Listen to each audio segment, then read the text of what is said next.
Hi, everybody. This is Glow. Let me prepare you. I am known as a storyteller. This story is a true story, not based on anything fiction. It is the Christmas season of 1996. Glow is raising four children by herself. She has all the daily struggles and she's working, believe it or not, four different jobs, 8 and 10 hours there. She's providing a roof over the head of her children. Two of the children, the boys, are both diagnosed as disabled. They get disability checks. They're all in school. Glow is out there working, trying to provide food and housing and overhead to keep her children happy and well taken care of. In the year of 1996, Glow has succeeded, not needing handouts from Salvation Army, not having to run places to pick up food at pantries. And it's about 3 weeks before Christmas, and all Glow has is $25 in her pocket. School teacher calls Glow. They have a conversation about her little boy named Dustin, who at that time is 8 years old and disabled, learning disabled. And she says, I can't get him to write a letter to Santa Claus or he won't tell me what he wants for Christmas. And I start laughing and said he's never asked for anything for Christmas since the day he hit the face of the earth. So one day on the weekend, a few weeks before Christmas, Dustin and Glow go and pick up the money, the income from the paper route that she and her children do. The children do it with her on the weekends. And she pulls in the driveway after collecting the money from the paper route, and her little boy Dustin says, Mommy, Mommy, I know what I want for Christmas. Glow looks at her little boy and can't believe this conversation that's just been had with her and the school teacher a day or so before. She says, You do. He says, Can I ride you to what I want for Christmas, Mom? So Glow takes off out of the driveway and thinks her little boy is probably going to guide her to the local convenience store where he'll pick out what he wants for Christmas. Little did she know how this story was going to go. We drive about 6 blocks, and he's guiding me, and he says, Pull over, pull over. He jumps out of the yard, and what does he do? He runs up in the front yard, throws his hands up in the air, and looks up and says, Mommy, I want God in my front yard for Christmas. Talk about shock. My little boy's asked for God in the front yard. He wants something symbolic of God, and it's a life-size manger scene. I'm a little over 5'2", and it's almost as tall as me, and it's got the works.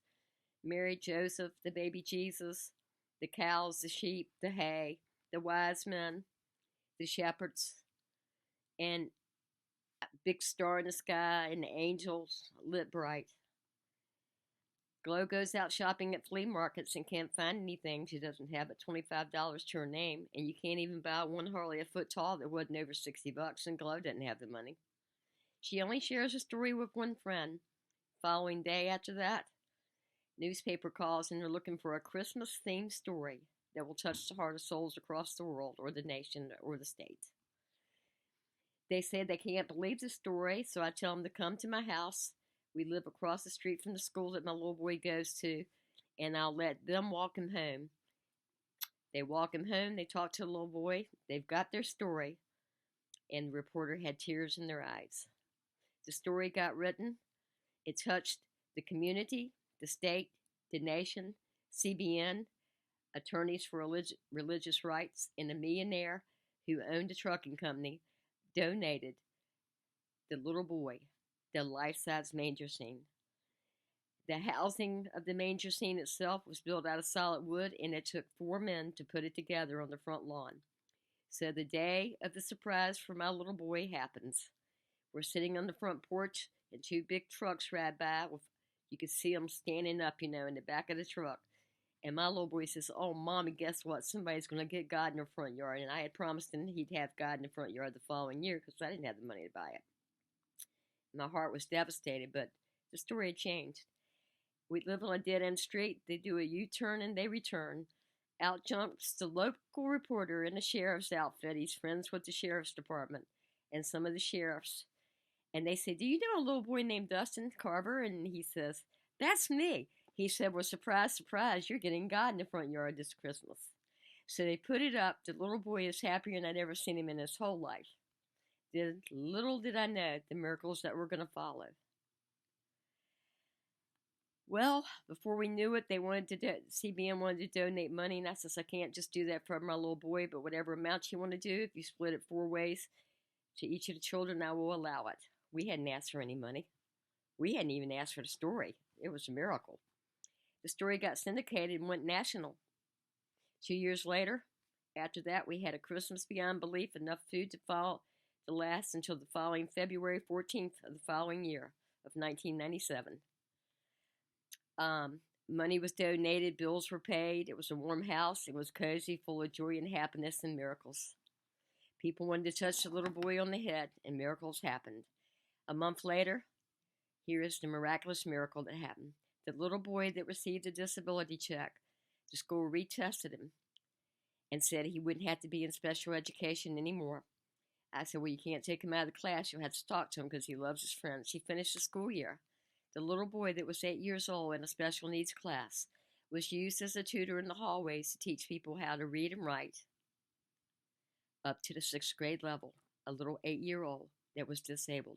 That is the miracle of the Christmas of 1996. He recently had a hunting accident. Another miracle occurred. Miracles upon miracles in the life of Glow. I thought I was going to lose my home. I did not lose my home recently. People know what I'm talking about. We now have things under control, working towards a better life, and know that God's always got a miracle for the household of Glow and her family. This is a true story. I don't know if you can find it. The Virginian Pilot wrote the article in 1996.